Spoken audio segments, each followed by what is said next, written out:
L'histoire commence avec un garçon nommé Jill. Il a quitté sa famille au village et est venu en ville dans l'espoir de trouver un bon emploi. Mais après avoir perdu son emploi précédent, même après avoir passé de nombreux entretiens, il n'en a obtenu aucun. Cependant, il a un talent spécial et en utilisant ce talent, il parvient à payer son loyer et ses dépenses mensuelles. Son talent spécial est qu'il est très doué pour jouer au jeu de machine à pince et il gagne toujours facilement. La règle du jeu de la machine à griffes est simple. Avec $1, il a 3 chances de jouer. En utilisant le contrôleur semblable à une grue, il essaie de saisir autant de prix qu'il peut en 3 essais. Quels que soient les prix qu'il gagne, il les vend et c'est ainsi qu'il gagne sa vie. Un matin, son ami, Weebum, lui dit qu'un nouveau locataire a emménagé à l'étage en dessous. Ils ouvrent une boulangerie là-bas. Jill ouvre son frigo et voit que le lait est terminé, alors il sort en acheter. Sur le chemin du magasin, il remarque une bouteille en verre cassée sur la route. Jill pense que si quelqu'un marche dessus, il pourrait se couper le pied. Alors il la ramasse et la jette à la poubelle. Puis il remarque qu'une nouvelle boulangerie est en train de s'installer juste un peu plus loin, juste à côté de son immeuble. C'est le magasin de ses nouveaux voisins. Cette nuit-là, quand Jill rentre chez lui, il commence à secouer la poussière de sa couverture sale. Quelque chose de petit en tombe. Jill descend et commence à le chercher dans les buissons près du bâtiment. Il s'avère que c'est son oreiller de cou. Alors qu'il le ramasse et commence à revenir, il remarque une fille assise sur un banc dans le jardin en train de boire un soda froid. Au moment où Jill la voit, le temps semble s'arrêter. Sa beauté le laisse complètement émerveillé. Le lendemain, il dit à son ami que la fille ressemblait à un ange. Il dit « Je ne pouvais pas arrêter de la regarder. Son visage est encore dans mes yeux. » Après cela, il sort pour jouer à la machine à pince à nouveau. Après avoir gagné, il donne tous les cadeaux à son ami. Quand Jill rentre chez lui et entre dans l'ascenseur, il voit soudain la même fille qu'il a vue la nuit dernière, debout devant les portes de l'ascenseur, agissant de manière étrange. Tout à coup, la fille l'attaque. Jill essaie de se protéger avec la poupée qu'il tient. Mais après avoir été frappée par la poupée, la fille devient encore plus en colère, attrape Jill par le cou et commence à le frapper.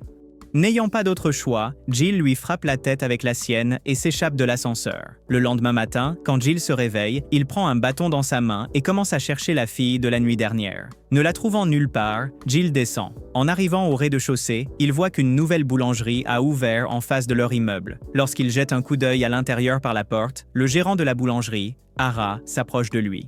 En la voyant, Jill devient nerveux et dit « Je suis en fait venu acheter du pain. » Pendant que Jill achète du pain, Ara lui demande s'il habite dans cet immeuble. « Ah, nous habitons dans le même bâtiment. Je reste à l'étage et vous restez tous au rez-de-chaussée. » En entendant cela, Ara appelle la propriétaire de la boulangerie, Sua, et dit « Ce garçon habite dans notre immeuble. » Quand Jill voit Sua, il la reconnaît instantanément. C'est la même belle fille féerique qu'il a vue assise sur le banc cette nuit-là, et c'est aussi la même fille qui s'est disputée avec lui dans l'ascenseur la nuit dernière. Embarrassée, Jill baisse la tête et quitte discrètement la boulangerie. Mais Sua sort du magasin et l'appelle par son nom. En entendant sa voix, Jill prend peur et s'enfuit. Après un moment, Sua le rattrape.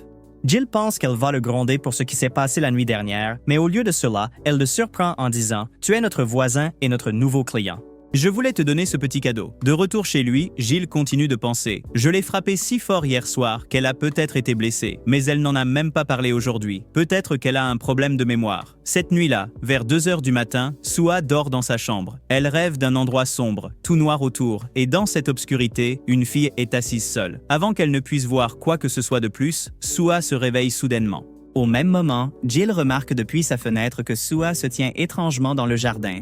Jill, cherchant une raison de lui parler, ouvre rapidement son frigo et boit tout le lait, puis attrape le carton de lait vide et se dit « Je suppose que je vais devoir sortir acheter du lait à cette heure-ci. » Quand il arrive dans le jardin, Sua n'est pas là. Elle se tient en fait au bord de la route, à l'extérieur de l'appartement. Soudain, un camion s'approche et Sua commence à marcher vers lui. À ce moment-là, un homme se précipite et la sauve. Sua lutte pour se libérer et continue d'essayer de retourner sur la route. Entendant les cris, Jill court vers eux. Pensant que l'homme la harcèle, Jill essaie de l'arrêter, mais l'homme crie « Ne bouge pas! » Je m'appelle Sang-Soo. Puis il montre une photo et dit « Vous pensez que je la dérange? C'est ma seule fille, Sua. Maintenant, dites-moi pourquoi vous suiviez ma fille. » Jill dit « La nuit dernière, votre fille a agi très étrangement dans l'ascenseur. Même ce soir, je l'ai vue debout sur le balcon. Elle avait l'air étrange. » En entendant cela, Sua le regarde et dit « Alors, c'est toi qui m'as frappé à la tête la nuit dernière. » Sang-Soo attrape rapidement sa fille pour l'arrêter. Il dit à Jill « Reste loin de nous et ne dis rien à personne à ce sujet. » Quand Sua essaie d'attaquer Jill à nouveau, il sort du magasin effrayé. Un peu plus tard, nous voyons Sua dormir paisiblement dans son lit. Sang-Soo demande à Ara « Comment a-t-elle pu sortir seule comme ça? » Ara répond J'ai essayé de l'arrêter, mais elle m'a enfermé dans la chambre et est sortie toute seule. Le lendemain matin, quand Jill entre dans l'ascenseur, Sua y entre aussi. Quand Jill commence à s'excuser, Sua le regarde simplement avec surprise parce qu'elle ne se souvient de rien de la nuit dernière. Elle ne comprend pas pourquoi Jill lui demande pardon.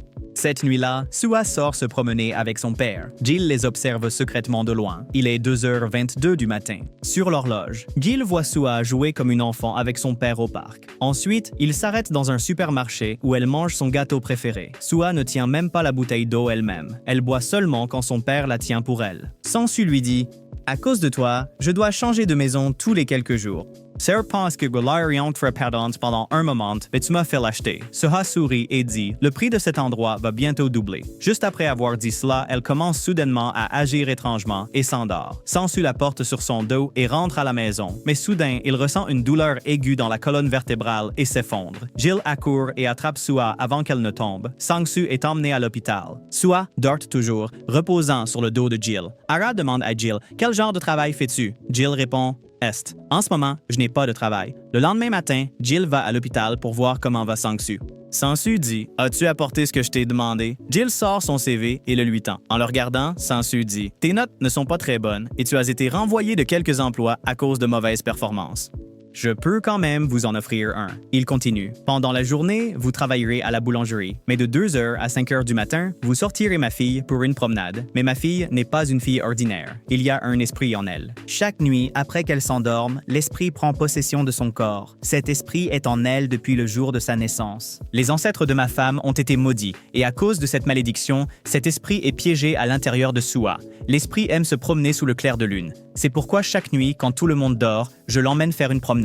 Mais elle ne se souvient de rien le lendemain matin. Je l'ai emmenée chez de nombreux chamans, mais personne n'a pu aider. Sansu le regarde sérieusement et dit « Maintenant que je suis malade et coincé à l'hôpital, tu devras prendre ma place et marcher avec elle la nuit. » En entendant tout cela, Jill se sent terrifiée et pense « Je ne veux pas de ce genre de travail. » Mais comme il est au chômage et a vraiment besoin de travail et que Sangsu continue de lui demander encore et encore, Jill finit par accepter. La nuit où Jill est sur le point de sortir Sua pour la promenade, Sua dit à Jill « Tu m'as fracassé la tête dans l'ascenseur cette nuit-là. Ce soir, je fracasserai la tienne. » Ara explique à Sua « À partir de maintenant, ce gars te sortira la nuit parce que le père de Sua est malade à l'hôpital. » Dehors, Sua dit à Jill « Je ne suis pas un fantôme normal. Je suis un esprit de très haut rang. Je suis dangereux. J'ai 2 ailes et 2 grandes cornes. Mais les gens ordinaires comme toi ne peuvent pas voir ces choses. » Le lendemain matin, Jill dit à Sangsu « Je ne peux pas faire un travail aussi dangereux. » Ni si enfor ditangt. Cet esprit ne m'aime pas du tout. Sangsu le supplie, disant qu'il se rétablira dans quelques jours. Jusque-là, tu travailleras juste dans ma boulangerie pendant la journée. Et la nuit, je sortirai la fille moi-même. Antu six, an nom ready, sir.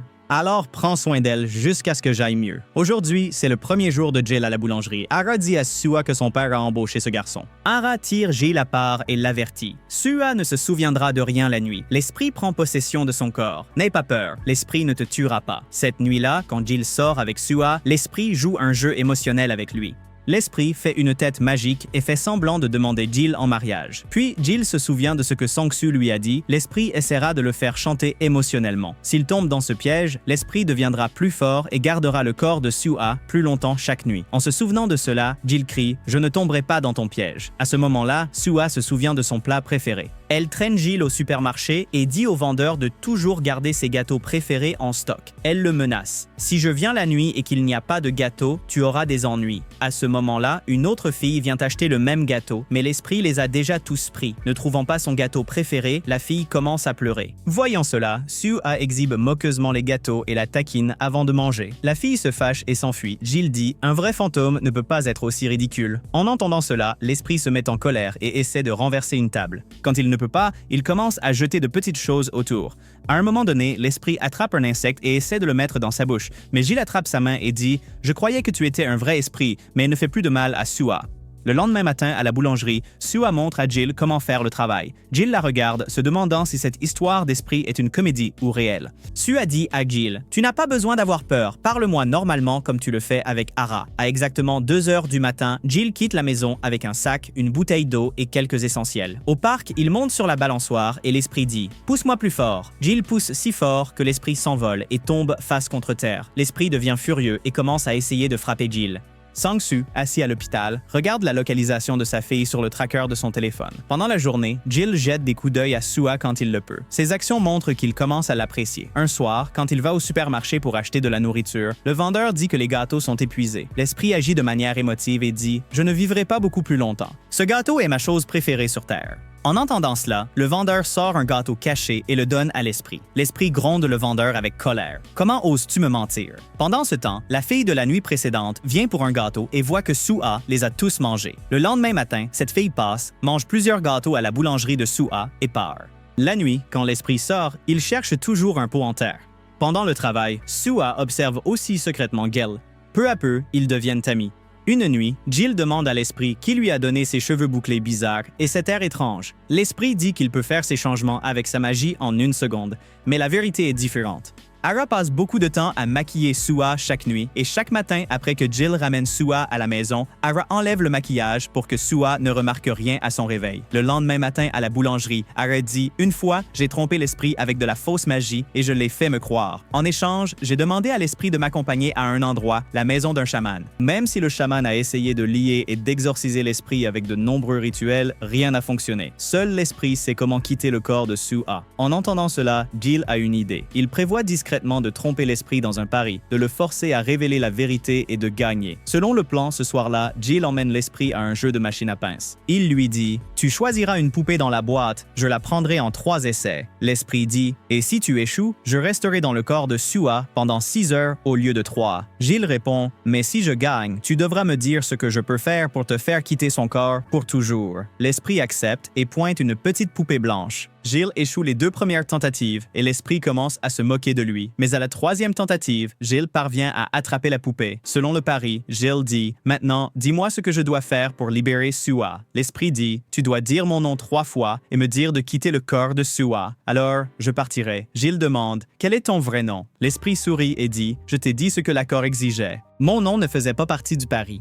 Le lendemain matin, Jill va livrer du pain à un magasin. Là, il tombe sur un gars nommé Chan. Tout de suite, Soo-ah arrive et s'excuse auprès de lui. Chan regarde Soo-ah avec surprise, comme s'il se souvenait de quelque chose, et essaie de lui prendre la main. Mais Jill attrape rapidement la main de Chan en premier et s'excuse. Plus tard, quand Jill et Soo-ah s'assoient ensemble dans un parc, elle dit « J'ai l'impression de ne pas bien dormir la nuit. Parfois, je rêve d'un garçon qui essaie toujours de me protéger. » En entendant cela, Jill se sent secrètement heureux. Peut-être que Soo-ah commence à ressentir quelque chose pour lui aussi.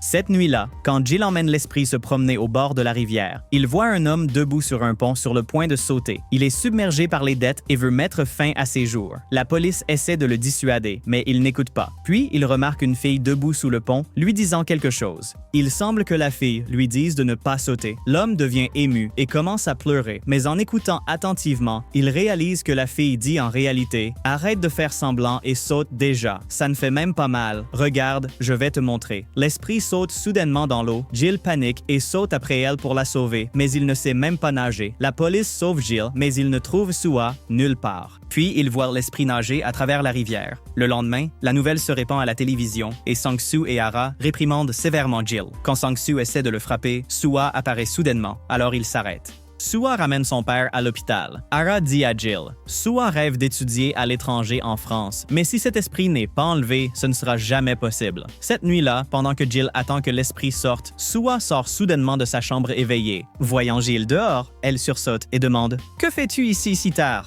Jill la regarde avec surprise, réalisant que ce soir, l'esprit n'est pas apparu. En marchant, Soo-ah dit « Je n'ai pas pu dormir du tout. Aujourd'hui, c'est l'anniversaire de la mort de ma mère. Elle m'a quitté quand j'avais juste 8 ans. » Soo-ah et Jill vont voir un film ensemble. C'est un film romantique. Soo-ah pose sa main sur celle de Jill et Jill pose doucement sa main sur la sienne. Mais quand il la regarde, elle commence à sourire étrangement. Cela signifie que l'esprit a repris le contrôle. L'esprit dit « Avec ce visage laid, comment oses-tu toucher ma main? » Puis, elle sort en trombe du cinéma. Jill la suit et dit « À cause de toi, la famille de Soo-ah ne peut pas l'envoyer à l'étranger pour des études supérieures. Dis-moi ton vrai nom. Je l'utiliserai pour te libérer. » L'esprit répond « Tu dois d'abord me rendre vraiment heureux. Si tu le fais, je te dirai mon vrai nom. J'ai toujours voulu jouer dans un château gonflable. Emmène-moi là-bas. Si tu fais ce que je dis, je passerai moins de temps dans son corps et un jour je partirai pour de bon. » Juste à ce moment-là, elle remarque une photo de plage à l'écran et dit « Emmène-moi là-bas d'abord. » Jill dit « Nous devrons y aller pendant la journée, mais tu n'apparais que la nuit. » L'esprit dit « Alors, emmène Soo-ah là-bas. » Je peux tout voir de l'intérieur d'elle. Le lendemain, Jill emmène Sua au bord de la mer. Sua dit qu'Ara a attrapé un gros rhume, donc elle n'a pas pu venir. Jill remarque des larmes couler sur les joues de Sua. Quand il demande pourquoi, elle dit « Je ne sais même pas pourquoi je pleure ». Jill réalise que ce sont les larmes de l'esprit, des larmes de bonheur, d'être à son endroit préféré. Cette nuit-là, l'esprit arrose un arbre et trouve un pot en argile enterré dans le sol. Jill dit « J'ai emmené Sua à la plage comme tu le voulais. Tu as beaucoup apprécié, alors maintenant, s'il te plaît, libère-la et laisse-moi partir. » En entendant cela, l'esprit se met en colère et casse le pot. Elle dit « Je t'ai dit que tu dois me rendre heureuse de tout ton cœur, mais si tu continues à essayer de m'irriter, je ferai quelque chose de terrible à la fille. » Puis elle commence à arracher de l'herbe du sol et à la manger. Quand Jill essaie de l'arrêter, elle court vers la route. Une voiture passe et Jill n'arrive pas à l'attraper à temps. Un peu plus loin, l'esprit s'arrête soudainement, incapable d'avancer. Elle voit une corde attachée avec des mantras sacrés suspendus devant elle. Jill se précipite, essuie la saleté de son visage et dit « Tu vas tomber malade si tu continues à manger des choses comme ça, je te le promets. À partir de maintenant, je réaliserai tes souhaits avec le sourire. » Le lendemain, Jill emmène l'esprit jouer dans un château gonflable. L'esprit saute joyeusement, riant comme un enfant. À ce moment-là, de vieux souvenirs de son passé commencent à lui revenir en mémoire. Ensuite, il visite un parc floral. Jill dit « Tu dois vraiment aimer les fleurs. » L'esprit répond « Je suis un fantôme terrifiant. Je n'aime pas les choses stupides comme ça. » Mais ironiquement, sa robe est couverte de beaux motifs floraux. Quand Jill la voit jouer avec les fleurs, il dit « Laisse-moi te prendre en photo. Fais-moi un petit sourire. » L'esprit dit « Je suis un fantôme effrayant. Je ne peux pas sourire. » Jill dit « J'ai entendu dire que les fantômes hybrides peuvent sourire et qu'ils peuvent aussi poser magnifiquement pour les photos. » En entendant ses propres louanges, l'esprit commence à poser magnifiquement. Jill lui montre les photos et dit « Regarde comme elles sont belles. » L'esprit dit « Mais ce n'est pas moi. J'ai 2 cornes et des ailes. » En disant cela, elle dessine un étrange portrait d'elle-même. Même si le dessin a l'air étrange, Jill dit « Je peux dire d'après ton dessin que tu étais très belle et célèbre. » Il demande « Comment tes amis t'appelaient-ils » L'esprit dit « Il m'appelait Miaou. » Jill s'exclame immédiatement « Miaou, quitte le corps de Sua tout de suite. » L'esprit rit et dit « Je savais que tu essaierais quelque chose comme ça, c'est pourquoi je t'ai trompé et donné un faux nom. » Le lendemain matin à la boulangerie, Jill annonce joyeusement une bonne nouvelle à tout le monde. Il dit « La nuit dernière, selon l'accord, j'ai emmené l'esprit jouer au château gonflable. À partir de maintenant, elle restera dans le corps de Sua 30 minutes de moins. Avant, elle restait 3 heures. Maintenant, ce sera 2 heures et demie. En entendant cela, Ara dit « Alors aujourd'hui, rends-la heureuse à nouveau pour qu'elle réduise encore de 30 minutes. » Selon le plan, ce soir-là, ils emmènent l'esprit à une fête dans un bar. Jill remarque un homme tenant fermement la main de l'esprit. C'est le même homme que Sua avait heurté en livrant du pain. Il s'appelle Shan.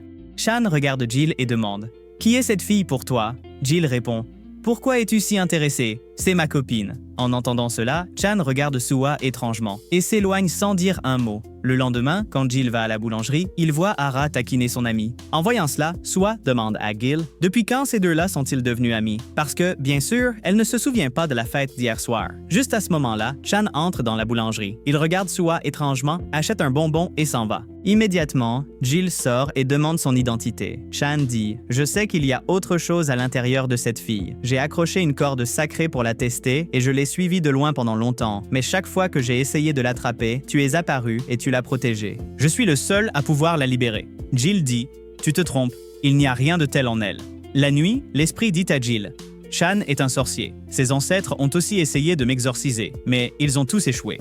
Aucun d'eux n'a pu me chasser. » Le lendemain matin, quand Sua part en cours, Jill dit « Appelle-moi quand tu reviens. Je viendrai te chercher. » En entendant cela, Sua sourit joyeusement. Le soir, en attendant le bus, une fille demande à Sua de lui attacher ses lacets. Quand Sua les attache, la fille lui donne un bonbon à manger. Sua monte dans le bus, mange le bonbon et s'endort immédiatement. À ce moment-là, Chan apparaît et se tient à côté d'elle. Pendant ce temps, Sang-Soo et Jill discutent à la boulangerie. Jill se souvient soudain que Sua a dit qu'elle l'appellerait en rentrant chez elle. Mais même s'il est déjà tard, elle n'a pas encore appelé. Sang-Soo ouvre l'application de suivi et voit Sua aller dans la mauvaise direction. Voyant cela, Jill s'empare rapidement du téléphone de Sang-Soo et se précipite pour la retrouver. À ce moment-là, Chan a déjà emmené Sua dans sa cachette. Il l'attache à une chaise, allume la caméra et commence à effectuer un rituel pour chasser l'esprit. À ce moment-là, l'esprit entre dans le corps de Sua. Chan dit « Aujourd'hui, je te bannirai et apporterai la gloire à mon nom de famille. » Juste à ce moment-là, Jill arrive et assomme Chan. En ramenant Sua chez elle, l'esprit commence à raconter son histoire. Elle dit « Il y a environ 170 ans, c'était l'année 1855, il y avait une maladie mortelle dans notre village et la nourriture est devenue très rare. Un jour, j'ai trouvé un poisson et je me suis dépêché de rentrer chez moi pour nourrir mon père et ma sœur malade. Mais quand je suis arrivé, ils étaient tous les deux morts. À seulement 20 ans, je suis devenue orpheline. Elle continue. Pour libérer le village de la peste, les villageois ont fait appel à un chaman. Il a dit qu'une vie devait être sacrifiée, mais personne n'était prêt à donner sa vie. Puisque je n'avais pas de famille, tout le monde a décidé de me sacrifier à la place. Ils m'ont brûlé vive. Plus tard, une famille riche du village a soigneusement recueilli mes cendres, les a mises dans un pot en argile et les a enterrées sous terre. Mon esprit vivait à l'intérieur de ce pot sombre. Avec le temps, ma douleur a commencé à s'estomper.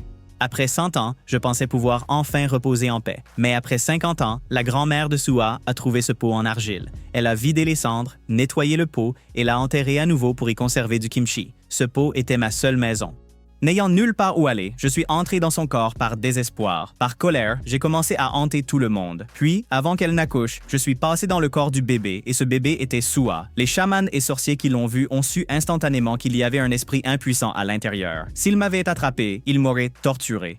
Alors, pour me protéger, j'ai toujours prétendu être un fantôme effrayant. Si je ne peux pas retourner dans ce pot en terre cuite avant la prochaine pleine lune, je serai forcé d'errer pour toujours dans l'obscurité avec mes souvenirs douloureux. C'est pourquoi j'ai cherché ce pot tout ce temps. Si je peux passer les 50 années restantes à l'intérieur, j'oublierai toute ma douleur et disparaîtrai paisiblement pour toujours. De retour chez lui, l'esprit attend la nuit de la pleine lune.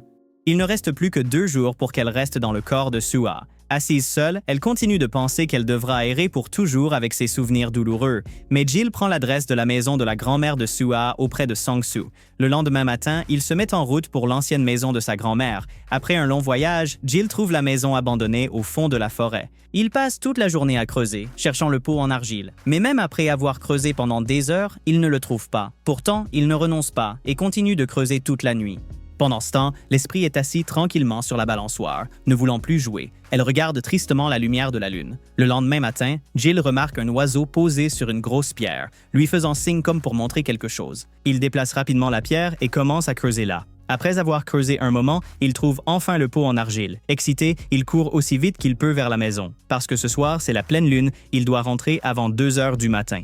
Peu importe ce qui arrive. Cette nuit-là, pour la dernière fois, l'esprit s'habille magnifiquement, caresse doucement la tête d'Ara et sort. Elle va au supermarché, remet son gâteau préféré et en prend un autre à la place. La fille qui venait chaque nuit chercher son gâteau préféré le trouve enfin et devient très heureuse. Alors que l'esprit s'en va, elle remercie le garçon du magasin. Sang-Soo dit « Toutes ces années, je t'ai poursuivi et je n'ai même pas remarqué à quel point j'ai vieilli. » L'esprit pense à la façon dont elle a toujours vu Sang-Soo comme une figure paternelle et maintenant elle doit tout laisser derrière. L'esprit dit doucement « Très bientôt, la valeur de cet endroit va beaucoup augmenter. Tu as pris la bonne décision en l'achetant. Si tu vends cette maison, tu pourras envoyer Sua en France pour ses études. Et avec le reste de l'argent, tu pourras enfin voyager à travers le monde comme tu en as toujours rêvé. » Puis elle dit « Il est temps pour moi de partir maintenant. » et Sandine Craigs.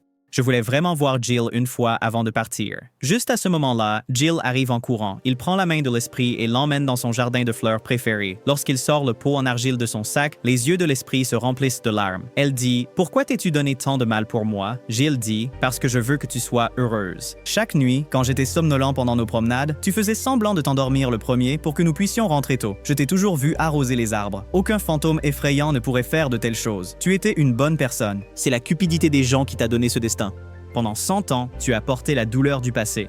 En entendant cela, l'esprit fond en larmes. Elle n'avait jamais imaginé trouver quelqu'un qui pourrait vraiment comprendre sa douleur. En pleurant, elle finit par dire son vrai nom. L'esprit dit « Mon nom est Moon Young ». Jill dit « Alors prépare-toi à aller là où tu appartiens vraiment ». Moon Young court vers lui en pleurant et le serre fort dans ses bras. D'une voix douce et reconnaissante, elle remercie Jill. Puis Jill dit son nom et lui demande d'entrer dans le pot en argile. Plus tard, nous voyons Sua partir pour la France pour poursuivre ses études supérieures. Tout le monde vient à l'aéroport pour lui dire au revoir. Ara possède maintenant sa propre petite boulangerie, Monsieur. Sang-Soo a tout vendu et est parti voyager à travers le monde. Et Jill, utilisant son talent spécial, a trouvé un emploi au port en opérant des conteneurs de fret. Plusieurs années plus tard, Sua retourne dans son pays. Elle pense en elle-même. Le premier jour où j'ai rencontré Jill, il a ramassé une bouteille en verre cassée sur la route et l'a jetée à la poubelle. Puis je l'ai rencontré à nouveau dans notre boulangerie quand je lui ai offert un cadeau cher, juste pour avoir une raison de lui parler. Le jour où nous sommes allés au bord de la mer, Ara n'était pas vraiment malade. Je ne l'ai simplement pas emmené parce que je voulais passer du temps seul avec Jill. Au théâtre, j'ai essayé de lui tenir la main. À l'aéroport, quand tout le monde a dit au revoir et est parti, je suis resté en secret pour le voir une dernière fois. Sua sort son téléphone téléphone, trouve le numéro de Jill et l'appelle. Pendant ce temps, nous voyons que Jill a soigneusement gardé le pot en argile de Moon Young avec lui. Avec ce beau moment, le drame d'aujourd'hui touche à sa fin. N'oubliez pas de me dire comment vous avez aimé le drame. Et si vous aimez mes histoires, assurez-vous de liker et de commenter pour rester avec moi. Maintenant, je pars, mais je vous retrouverai bientôt avec une nouvelle histoire de drama. D'ici là, prenez soin de vous.